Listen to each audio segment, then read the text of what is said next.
Preview.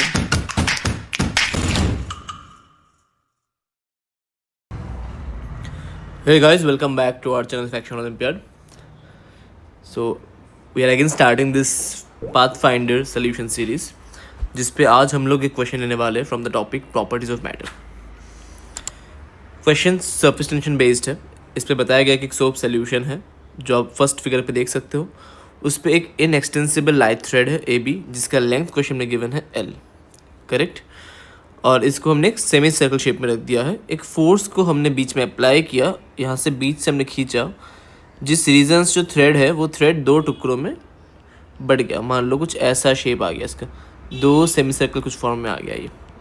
ठीक है. अब क्वेश्चन में पूछा गया है कि surface tension of soap solution क्या है. Before starting the solution do subscribe to the channel to get more such videos of Pathfinder SBT या फिर और भी कई अच्छी किताब जिसके क्वेश्चन से आप काफ़ी कुछ सीख सकते हो, काफ़ी सारे कॉन्सेप्ट्स आप गेन कर सकते हो. तो चलिए शुरू करते इसके सोल्यूशन में, या फिर देखते इसका सोल्यूशन क्या है. मान लो ये जो सेमी सर्कुलर शेप है ना इसका थ्रेड का, एक बार देखते हैं इस पर सरफेस टेंशन के लिए फोर्स कितना लगेगा, क्योंकि सिस्टम इक्विलिब्रियम पे रहेगा. जो फोर्स सरफेस टेंशन के लिए होगा वही फोर्स शायद मैं दे रहा हूँ, इसलिए इक्विलिब्रियम पे है. तो मान लो कुछ ऐसे इनिशियली जब मैं कुछ फोर्स अप्लाई नहीं कर रहा हूँ तब कितना फोर्स दे रहा है सरफेस टेंशन, वो एक बार देखते हैं. तो सरफेस टेंशन हर डीएल एलिमेंट पे कुछ परपेंडिकुलर फोर्स देगा, है ना, ये हमें पता है. ऐसे हर डीएल एलिमेंट पे कुछ परपेंडिकुलर फोर्स है. तो एक काम करते हैं, स्मॉल डीएल एलिमेंट को लेके देखते हैं. से मैंने ये बोल दिया कि कुछ थीटा एंगल पे एक स्मॉल एलिमेंट लेते हैं, है ना.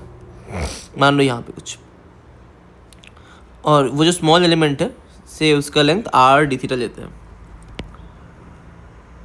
तो ये है थीटा और ये है डी थीटा. तो ये जो छोटा सा लेंथ आपको दिख रहा होगा ये लेंथ हो जाएगा आर डी थीटा. ठीक है. और यहाँ पे कुछ फोर्स होगा आपका, मान लो डी एफ. तो अगर मैं डी एफ को यहाँ पे लिखूँ, डी एफ का फॉर्मूला होता है, सोप सोल्यूशन है तो डेफिनेटली उसका जो सरफेस टेंशन है वो डबल, मतलब दो लेयर होगा तो डबल लेना होगा उसमें. तो 2 times of surface tension times of length, length कितना होगा आर डी थीटा, है ना. अब एक चीज़ ध्यान से देखो, जो डी एफ का एक्स कॉम्पोनेंट है, किसी भी डी एफ का जो एक्स कॉम्पोनेंट है और जो वाई कॉम्पोनेंट है, उनमें से रहेगा बस वाई कॉम्पोनेंट, क्योंकि जो एक्स कॉम्पोनेंट्स है वो तो कैंसिल आउट हो जाएंगे. मान लो यहाँ पे कहीं पे D F X D F Y,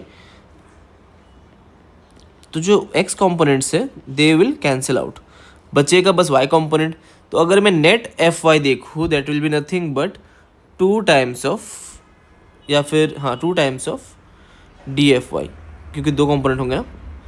अगर मैंने राइट हाफ में निकाल लिया तो उसको डबल कर दूंगा तो आंसर आ जाएगा.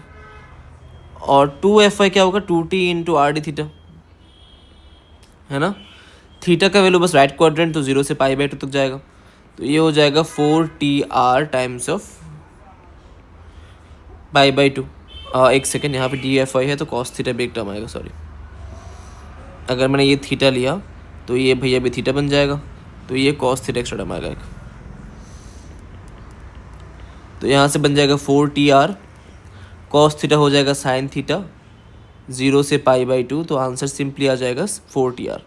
तो किसी भी एक सेमी सर्किल का अगर रेडियस r हुआ तो इस पे जो सरफेस टेंशन के लिए फोर्स लगेगा उसका वैल्यू निकल के आ गया 4tr, है ना. अब हम लोग दूसरे वाले केस को देखते हैं एक बार. तो मैंने अगर दूसरे वाले केस पे थोड़ा जूम इन किया, इस पे क्या बोल सकता हूँ, अगर इस पे मेरा फोर्स फ्री बॉडी ड्रॉ करूँ, इस फोर्स को मैं 2 पार्ट में डिवाइड कर देता हूँ, क्योंकि 2 सर्कल्स है, सेमी सर्कल्स है, तो इसमें इक्वली फोर्स डिवीजन होगा. तो f/2 f/2.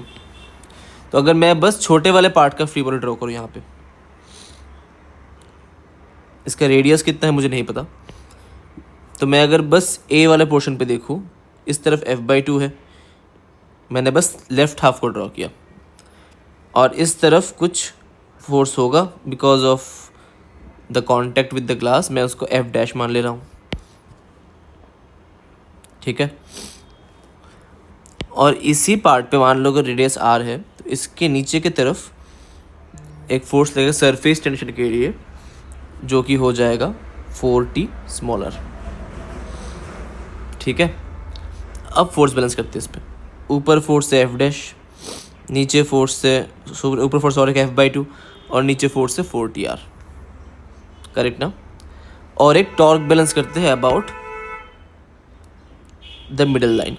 अगर टॉर्क बैलेंस किया तो बन जाएगा F dash into R equal to F/2 into R, तो F dash is equal to F/2, तो F/2 plus F/2 is equal to 4tr। तो यहाँ से मेरा जो F निकल के आ जाएगा वो हो जाएगा 4tr। ये हो गया और एक रिलेशन। अब भैया R क्या होगा?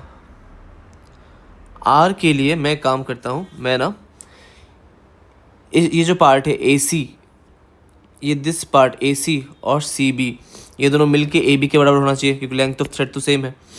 तो AC plus CB equal to AB, ये हो जाएगा और एक इक्वेशन। अब AC का जो वैल्यू है वो हो जाएगा मेरा पाई आर, प्लस CB का वैल्यू भी पाई आर है, AB का वैल्यू है पाई कैपिटल R। ठीक है।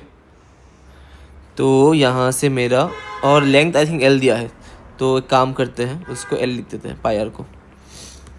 तो 2 pi R is equal to L, तो यहाँ से R मेरा आ जाएगा L/2 पाई। बढ़िया। जैसे ही L/2 पाई आ गया उसको जाके पुट कर दीजिए, जो मेरी इक्वेशन है F में पुट कर दो। तो F comes out to be 4 times of T times of L/2 pi.